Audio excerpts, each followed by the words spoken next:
세 번째 시간 시작을 합니다. 아까 아모스 설명하다가 말았는데요.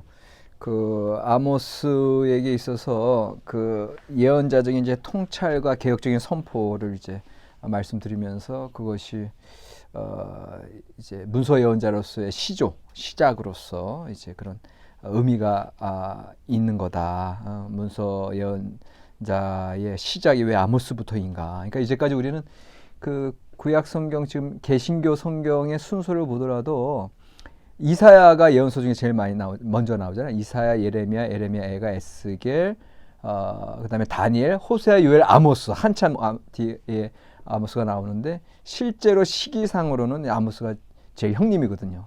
그 이스라엘 그 구약 성경의 이제 예언서들 가운데. 근데 이제 그 아모스의 이제 예언자적인 통찰, 개혁적인 선포를 좀 더 보면은 이제 정치적으로나 경제적으로나 이제 문제가 없었다 그랬잖아요. 잘 나가던 시절인데 그런데 왜 굳이 남한국 사람이 북한국까지 올라와서 말씀을 선포했나? 그의 이제 통찰의 이제 중요한 첫 번째 점은 뭐냐면 다가오는 아시리아의 위협이 이제 하나님의 말씀을 통해서 이제 그런 위기 의식이 이제 고조되어 있는 거죠. 특별히 그 당시에 이제 티글라필레셋 3세라고 하는 그 아수르 제국의 이제 그 침략자의 이제 그 침략 그 야욕이 크게 이제 번성하던 시절이었기 때문에 이게 뭐 우리가 등 따숩고 배부르고 뭐 부족한 거 없다 이제 이러고 지내면서 실제로 다가오는 그 위기들을 의식을 못했을 때 예언자들은 여러분들 제가 이제 항상 예언자 얘기할 때는 항상 제가 하는 얘기가 안테나를 높이 세우는 사람이다. 영적인 안테나. 그래서 그런 영적인 안테나를 높이 올릴 때 눈에 보이는 현상 갖고 만족하거나 눈에 보이는 것들에 연연하는 삶이 아니라 높이 그 하나님의 말씀을 받을 수 있는 안테나를 세우고 그 이 시대의 흐름과 또 하나님의 뜻을 이 세상 속에서 먼저 선포하고 개척해 나갈 수 있는 하나님의 정신을 개척해 나가는 사람들이 예언자들이거든요. 그러니까 지금 예언자들은 보통뿐이 아니신데 지금 아모스 같은 경우에 그런 예언자적인 통찰, 다가오는 아시리아 위협을 그가 이제 감지하고 있었고 첫 번째, 두 번째는 동시에 그럼에도 불구하고 역사 가운데 일하시는 하나님을 인지하고 선포하고 계신다는 거죠.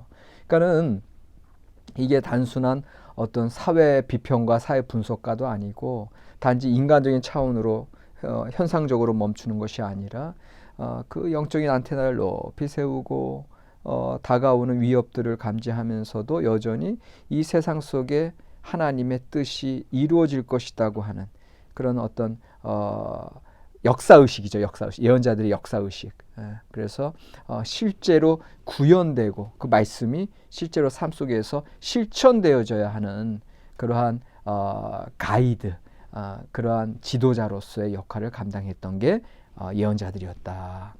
그 다음에 이제 세 번째로 아모스는 또 열방들에 대한 심판 선포. 아까 제가 말씀드렸듯이 야훼 하나님께서 이 세상 모든 열방을 다스리신다고 하는 거 거기에서 이제 뭐가 나오냐 하면 이제 야훼의 주권자 되심, 야훼의 다스리심. 그래서 야훼 하나님께서 이제 모든 보편적인 하나님이기 때문에 그래서 거기에서 사실은 열방에 대한 심판 선포뿐만 아니라 이제 야훼의 두려운 날, 여호와의 날, 욤 야훼라 그래 히브리어로 욤 야훼.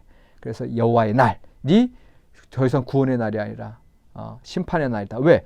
야훼 하나님은 우리 민족만의 하나님이 아니라 온 민족을 다스리는 하나님이시기 때문에 우리가 뭐 잘했든 못했든 늘 우리만 서포트 해주시는 하나님이 아니라고 하는 거. 오히려 이방을 심판의 도구로 쓰셔서 우리를 멸망시킬 수 있는 그런 주권자 되심, 그러니까 하나님의 주권자 되심에 대한 그런 신학적인 깊은 이해까지도 들어갈 수 있는 거죠. 그 야훼 하나님의 그 보편적인 주권자적인 통치의 하나님임을 그가 깨달았기에 기존의 야훼의 날이라고 하는 그런 문학 양식도 전복시킬 수 있는 거고, 그리고 기존에 우리가 계약 백성이기 때문에 우리만 하나님이 돌보신다고 하는 거에서 한 발짝 뒤로 물러나서 우리가 하나님의 말씀을 온전히 지키지 못했을 때는 하나님의 심판도 받을 수 있다라고 하는 그러한 진리 선포가 가능했던 것이 이런 예언자들이다라고 하는 걸 우리가 기억을 해야 됩니다. 그래서 너희들 돌이키지 아니하면, 너희들 돌이키지 아니하면 하나님 앞에 우리가 온전해질 수 없다. 아모스 2장 4절에서 8절입니다. 아모스 2장 4절에서 8절을 제가 한번 읽어드릴게요. 여호와께서 이와 같이 말씀하시되 유다의 서너 가지 죄로 말미암아 내가 그 벌을 돌이키지 아니하리니 이는 그들이 여호와의 율법을 멸시하며 그 율례를 지키지 아니하고 그의 조상들이 따라가던 거짓 것에 미혹되었음이라.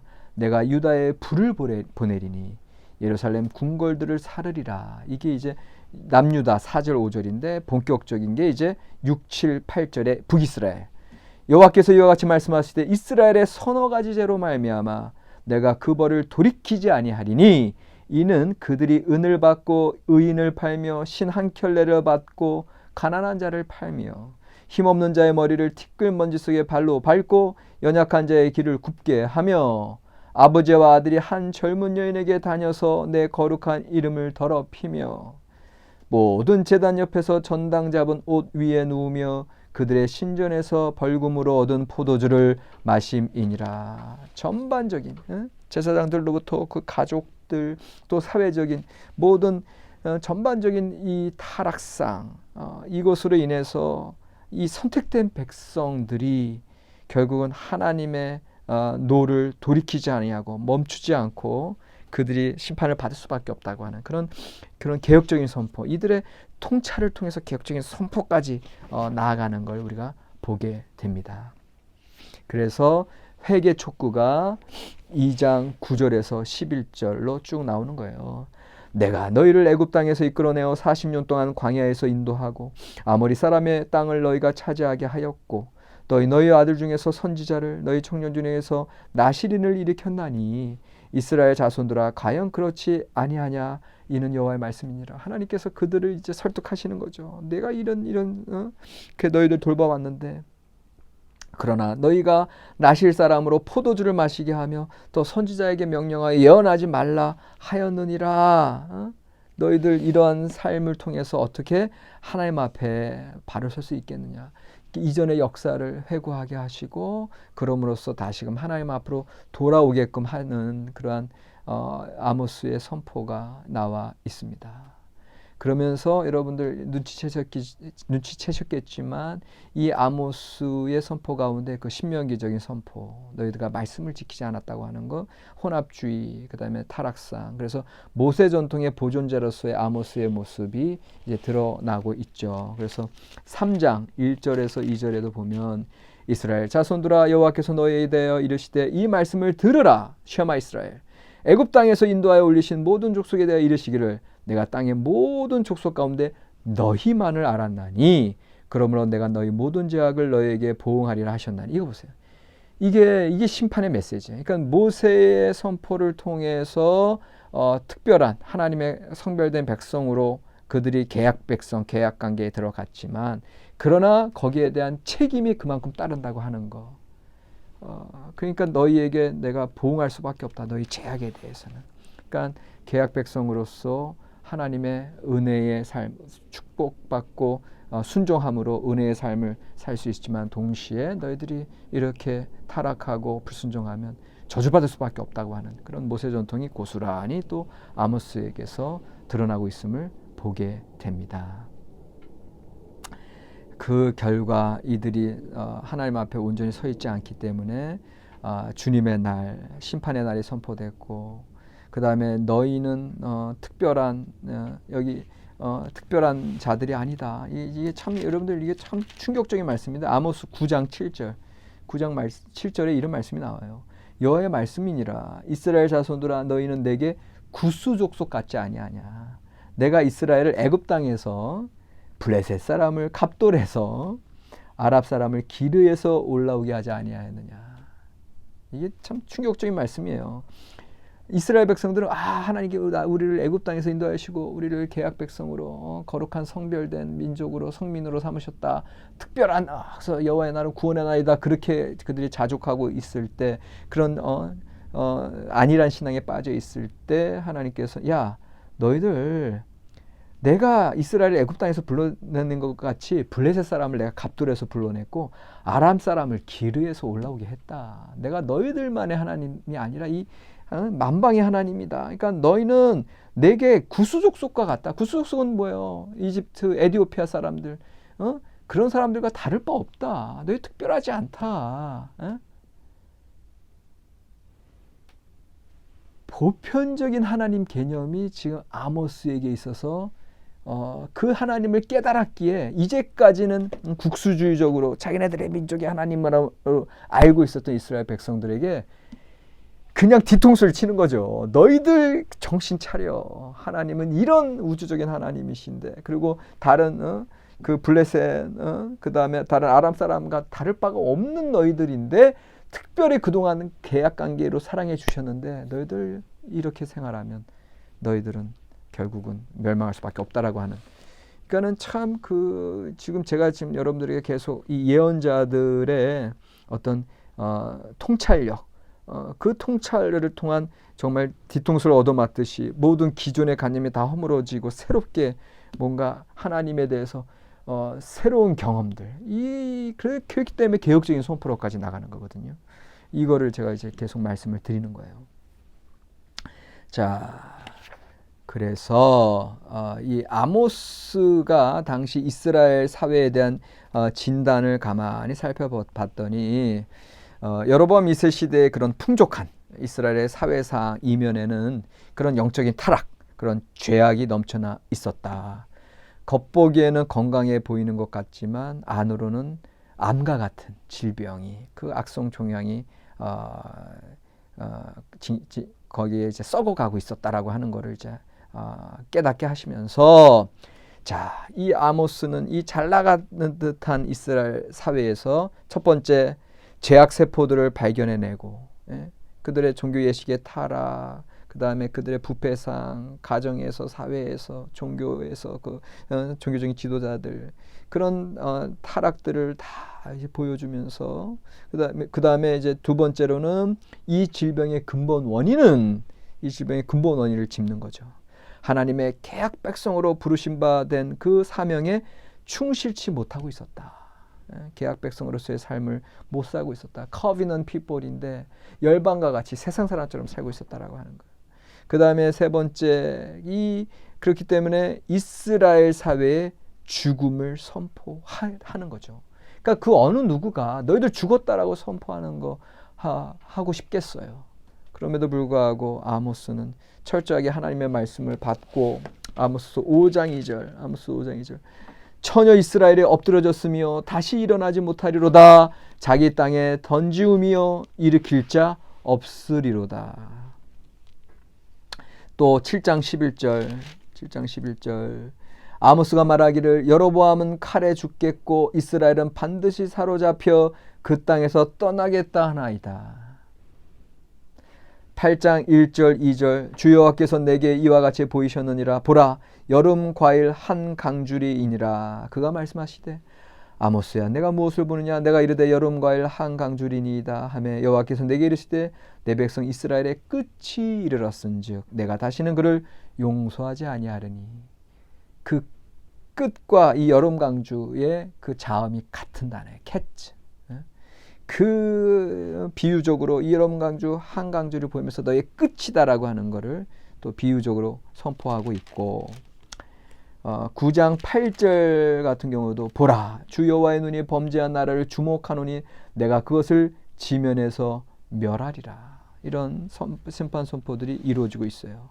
그러나 네 번째, 그럼에도 불구하고 희망을 부여하고 회개를 촉구하는 게 4장 6절에서 12절에 나오고 있습니다. 4장 6절로 12절 내가 또 너희 모든 성읍에서 너희 일을 깨끗하게 하며 너희의 각 초소에서 양식이 떨어지게 하였으나 너희가 내게로 돌아오지 아니하였느니라. 여호와의 말씀이니라. 또 추수하기 전 석 달 전에 내가 너에게 비를 멈추게 하여 어떤 성읍에서 내리고 어떤 성읍에는 내리지 않게 하였더니 땅 한 부분은 비를 얻고 한 부분은 비를 얻지 못하여 말랐음에 두세 성읍 사람이 어떤 성읍으로 비틀거리며 물을 마시러 가서 여호와 만족하게 마시지 못하였으나 너희가 내게로 돌아오지 아니하였으니 여호와의 말씀이니라. 또 9절에서도 너희가 내게로 돌아오지 아니하였느니라 여호와의 말씀이니라. 10절에도 너희가 내게로 돌아오지 아니하였느니라 여호와의 말씀이니라. 11절 내가 너희 중에 성읍 무너뜨기를 하나님이 내가 소돔과 고모라를 무너뜨린 같이 하였으므로 너희가 불붙는 가운데서 빼낸 나무 조각같이 되었으나 너희가 내게로 돌아오지 아니하였느니라 여호와의 말씀이니라. 계속해서 너희들 그럼에도 불구하고 왜 돌아오지 않느냐 돌아오지 않느냐 회개 촉구하시면서 그러므로 12절 이스라엘아 내가 이와 같이 내게 행하리라. 내가 이것을 내게 행하리니 이스라엘아 내 하나님 만나기를 준비하라. 여기서 만나기를 준비하라라고 하는 이게 회개 촉구. 그러나 회개하지 아니하면 결국은 그 하나님은 구원의 하나님이 아니라 심판의 하나님 여호와의 날 두려운 하나님의 심판을 예견하고 있는 겁니다. 그러면서 5장 14, 15절 너희는 살려면 너희들의 이 부패하고 강팍한 마음으로부터 너희가 살려면 선을 구하고 악을 구하지 말지어다. 만군의 여호와께서 너희의 말과 같이 너희와 함께 하시리라. 너희가 하나님 함께 하신다고 말하지 않느냐. 그러면 너희 선을 구하고 악을 구하지 말아라. 그러면서 15절에 너희는 악을 미워하고 선을 사랑하며 성문에서 정의를 세울지어다. 사회에서 너희의 삶의 현실 속에서 정의를 세울지어다. 만군의 하나님 여호와께서 혹시 요셉의 남은 자를 불쌍히 여기시리라. 남은 자 사상이 드디어 나오는 거예요. 그러니까 여러분들 지금 아모스에게 모든 예언자들에게 나타나는 여호와의 날, 심판의 날, 그 다음에 열방에 대한 심판, 부편적인 하나님에 대한 선포, 그 다음에 남은 자 사상이 쫙 지금 이런 그의 통찰력 있는 예언자적인 선포로 나타나고 있음을 여러분들이 보고 계십니다. 그래서 최초의 문서 예언자로서의 이제 아모스의 그러한 위상을 이제 정립하고 있는 걸 볼 수가 있고요. 그다음에 이제 인의 예언자 호세아. 아모스는 정의의 예언자. 이제 정의의 예언자는 뭐예요? 너희 정의를 물같이 공의를 하수같이 흘릴지어다. 이렇게 선포하고 계시죠. 5장 24절에 오직 정의를 물같이 공의를 마르지 않는 강같이 흐르게 할지어다. 정의 하나님. 그래서 이스라엘 사회가 사는 방법은 선을 쫓고 공의를 구하고 정의를 행하라고 하는 말씀으로 그렇게 나아간다면 이 인애의 예언자, 오래 참고 포기하지 않는 사랑, 인애, 헤세드의 예언자가 이제 호세아가 되겠습니다. 호세아에게 있어서 이제 인애의 예언자하면서 동시에 하나님을 아는 지식을 그렇게 강조하는 게 이제 호세아가 되겠고요. 호세아는 여러분들 아시다시피 그 고멜과의 불행한 결혼 생활을 통해서 하나님께서 이스라엘을 이렇게 사랑하고 계신다라고 하는 것을 이제 말씀하고 계시는 거죠. 그래서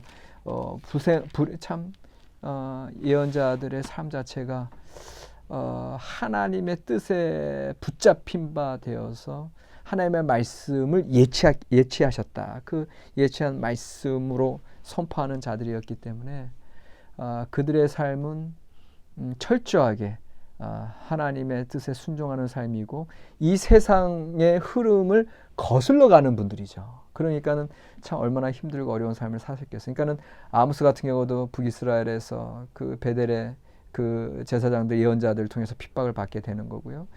호세아 같은 거는 그냥 그의 불행한 결혼 생활을 통해서 그의 자녀들의 이름들 자체가 하나님의 심판 선포 아닙니까? 그러니까 처음에 아들을 낳는데 그 아들 이름이 이스르엘이고, 그러니까 고멜과의. 그다음에 주변에 딸을 낳는데 두 번째 롤루함마. 그 뜻이 뭐예요? 롤루함마의 뜻이 그 자비가 없다. 락함, 하나님의 자비가 이제 없다. 그 소리고. 다음에 또 아들을 낳는데 로암미, 나의 백성이 아니다. 그 하나님의 그 말씀 선포의 심판 선포를 자기의 불행한 결혼 생활, 그 다음에 그 자녀들의 이름들을 통해서 그 삶 자체가 하나님의 뜻의 현현으로서 살아갔던 게 이제 호세아입니다. 왜냐하면 근본적으로 호세아가 계속해서 바람피고 남편으로부터 떠나간 그 고멜, 그 부정한 여인을 계속 다시금 데려오잖아요. 그렇게 다시 데려오는 그의 불행한 결혼 생활의 모습 속에서 오히려 하나님께서는 내가 이스라엘 백성을, 그 음란한 다른 우상 숭배하는 너희들을 내가 이렇게 사랑했다라고 하는 말씀을 선포하는 거 아닙니까? 그러니까는 그 호세아의 그 뼈저린 선포는 그의 생활 속에서 일어났다. 그리고 그 생활 속에서 하나님의 헤세드, 그 포기하지 않는 사랑을 그렇게 선포했던 거고요. 그 강조했던 하나님을 아는 지식, 너희가 하나님을 아는 지식이 없기 때문에 망하는도다. 그렇게 이제 강조하면서 하나님 그 헤세드의 사랑을 강조를 한 거죠. 하나님의 포기하지 않는 사랑. 그렇기 때문에 하나님을 아는 지식은 바로 그 포기하지 않는 그 신실한, 인애가 풍성하신, 오래 참으시는 그 하나님을 너희가 알아라. 그래서 야다라고 하는, 그 이제 우리 목사님들이 설교를 많이 하시잖아요. 속속들이 부부가 서로 아는 그 하나님 아는 지식, 그 예데트 아도나이, 하나님 아는 지식, 그 지식 가운데 들어가라라고 하는 거. 이거 철저한 하나님 체험이고요, 구원 경험이고요, 하나님에 대한 깊은 이해와 깨달음입니다. 그 이해와 깨달음 속에서 우리는 헤세드, 포기하지 않은 하나님의 사랑 앞에 감격하지 않을 수가 없고, 호세의 이러한 선포에도 불구하고, 아모스와 호세의 이런 선포에도 불구하고 결국은 북왕국은 멸망하고 말죠.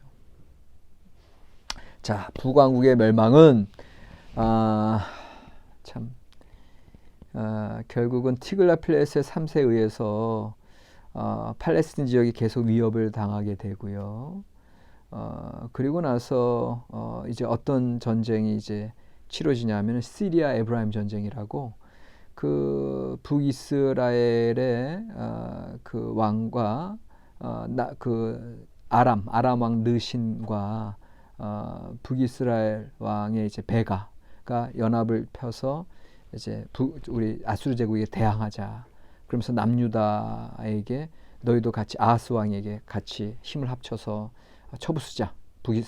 하여튼 쳐부수는 것보다는 이 너무 아수르 제국이 우리한테 세금을 많이 뜯어가니까 우리가 대항하자라고 했을 때 남유다가 그 동맹에 가입하지 않고 티글라필레세 3세한테